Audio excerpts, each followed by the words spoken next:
Good morning and welcome to London. For those of you that are paying attention to, you can dim the lights since I don't think I'm going to need the video. For those of you who are paying attention to the show guide and to the show signage, you will note I am not Christy Wyatt. Christy had a last-minute personal matter. Was not able to travel, but she does send her regards and best wishes for a good show. So it's actually my pleasure this morning to actually share with you Motorola's vision for how the mobile experience is changing, and how Motorola stands ready to help the development community create richer, more relevant user experiences on the way to creating the future. Start for a moment with sort of the mobile marketplace. 2.8 billion subscribers, 1.2 billion handsets sold last year, not quite 2,500 cell phones purchased each minute, 245 births each minute. It's pretty daunting, pretty impressive. Putting that into perspective, the numbers are keeping growing and growing, just like the Energizer Bunny. They keep on going. If we look, expectations say over 3.4 billion subscribers by 2012. To kind of put that into perspective, more than half of the planet buying more than 1.2 billion phones a year, totaling over 12 billion handsets sold between 2003 and 2012.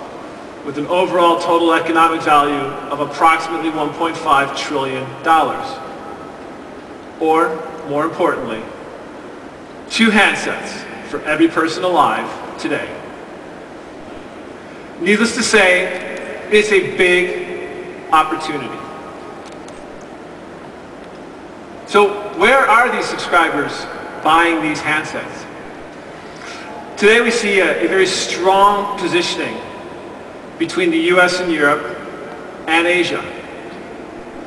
By 2012, we expect to see, again, continued growth in Asia, but increasing growth in Africa, in Latin America. How are these subscribers buying? Well, we see a strong dominant carrier position where the carriers are helping to drive, develop, and educate. We see a rapidly growing through Europe and Asia, retail and user-driven. And then we saw retail distribution, sort of the Amazons, the non-associated with mobile traditional distribution.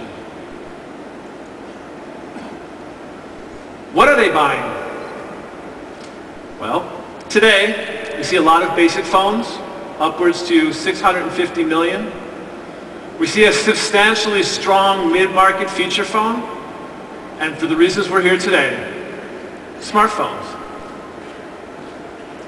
But in 2012, we're going to expect to see rapid growth in smartphone and a corresponding rapid growth in feature phone. Feature phones of tomorrow are smartphones of today. Convergence is happening. And what's really super nice about this is that this convergence does not displace technologies. Rather, it expands the mobile opportunity. In short, the mobile opportunity is wide open. It's a very big and open space. And in that space, software is in the driver's seat. It does not matter how you get where you're going anymore, whether it's a smartphone, a PDA, a mobile internet device. It does not matter. What does matter are the apps, the experiences, and the ecosystem. Quick example, 5 years ago, we were thrilled to be able to get a simple Java app to actually work on our phones. Today, we're actually thrilled to see rich, native, enhanced Java and other type technologies bringing us experiences. Tomorrow, we will see Web 2.0. And by tomorrow, we do mean tomorrow. It's not just games, ringtones, and screensavers anymore. The users of today are demanding experiences. And who are these customers? Where are they headed? These customers are asking for, demanding, and paying for experiences. Experiences in the way of their definition. There's me as the person, and there's me as my music, or there's me as my identity, or there's me as my social media. Understanding the user is the first step to being a successful developer and being successful in creating the future. A short little snippet here. I said before that users are walking with their feet and paying with their wallets. A little bit of research here indicates from the far left, simple but rich experiences. Green means really want, yellow means yeah, we're working on it, and red is yeah, I'm not right there yet. And what we're seeing is that sure enough, as you get increasingly rich experiences right now, the users are saying, yeah, not on the mobile yet. Not there today, 2008. But if we look back at where we were in 2004, in 2000, in 1983, when we made the very first phone call, we see a rapid progression, and we will indeed see rich media, rich 2.0 in 2012. But how are we going to get there? It's no surprise that the fundamental technology trend that we see, that some of you see, and that we collectively are participating in, is open. Open is making a large-scale assault on the world. It's getting to be a bigger and bigger winner. Motorola is proud to be a pioneer in open, proud to have had some of the first Linux devices on the market, creator of Limo, co-founder of OHA, and now today a co-founder here of the Symbian Foundation, thrilled that we're helping move this warrior to open source. And so we're asked a lot, why is Motorola so keen on open? What is it about open that drives passion at Motorola? 4 key points. Open platform, relinquishing control to accelerate innovation, the flexibility, and the opportunity to differentiate. Open platforms are accelerating development, and the beneficiary is you, the developer. Open platforms are accelerating innovation, and the beneficiary is the industry at large. Open access is changing the rules of the game. And there is nothing more open and more democratic than the web. The mobile web is the game changer in mobile. In this world, people are trying new things, differentiating. There are no preset beliefs or constraints as to what can and cannot be done. Texting and voice of today are slowly evaporating and slowly diminishing in our rearview mirror as we move into social media, rich user experiences. And the nice and very quantitatively tangible benefit of that is that that thirst and demand is driving data revenue. Data revenue excites carriers, and so carriers invest in more infrastructure. They invest in more infrastructure, and suddenly apps become phenomenally better, and so more and more subscribers go to apps. And we enter into the beautiful circle of life. And into that circle of life, we find the mobile developer increasingly becoming the center of that. 41% of the global developer population is actually in the mobile space. 51% of the mobile developers are targeting web apps, not native, not Java, not Ajax, web applications. In 2007, Morgan Stanley issued a note that in their study, 91% of mobile phone owners kept their phone within 3 feet of them 24 hours a day.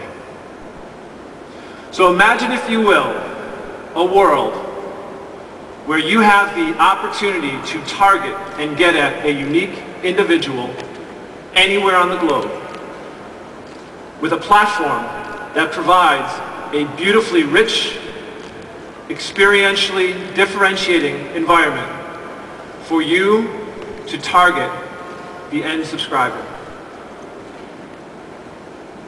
Those subscribers today are envisioning that, and they want the most personally relevant, most personally satisfying web experience possible, and they are willing to pay for it.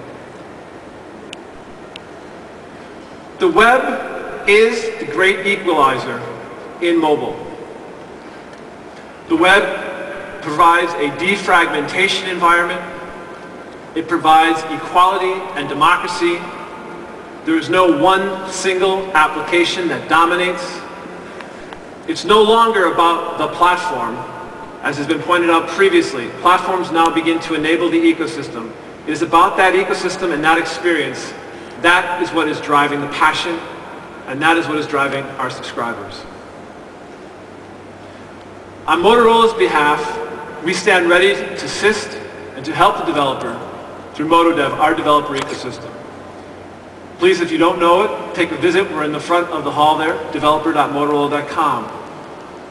Our commitment to you, the developer, is to help you be the roadmap from where you are today to this wonderful, beautiful, rich future that we all want. So what's it really going to take for open and open source to succeed? 1, embrace the meritocracy. For a lot of us, the idea of top-down, the idea of command and control is very much forefront in our minds. The new world of open demands, in fact, will enforce a meritocracy. If you're not prepared for it, it will pass you by. Number 2, empowering the developer. The reason why so many people are jumping onto open and so many people are becoming very much increasingly about the developer, the developer, the developer, is that it is a growing recognition that it is only through the efforts, the blood, the sweat, the tears of you, the development community, where we actually are able to unleash the fantastically rich technological advances that we, the OEMs, are able to put forward. Do not for a moment think that you are not at the forefront of our minds. And last but not least, number 3 is, do not fence in the ecosystem. What does that mean? It means do not try and harness the ecosystem. The ecosystem is bigger than you, as Nigel pointed out earlier this morning. The ecosystem is big and it's getting bigger. As we become more open and more interconnected, as more efforts are underway to bring together foundations, to move to a central vision of open, we find ourselves increasingly building and interplaying on an ecosystem. We find that the ecosystems interact and interplay with each other such that no one entity can try and control it. Do not attempt to try and control it. Rather embrace it and take it for the ride.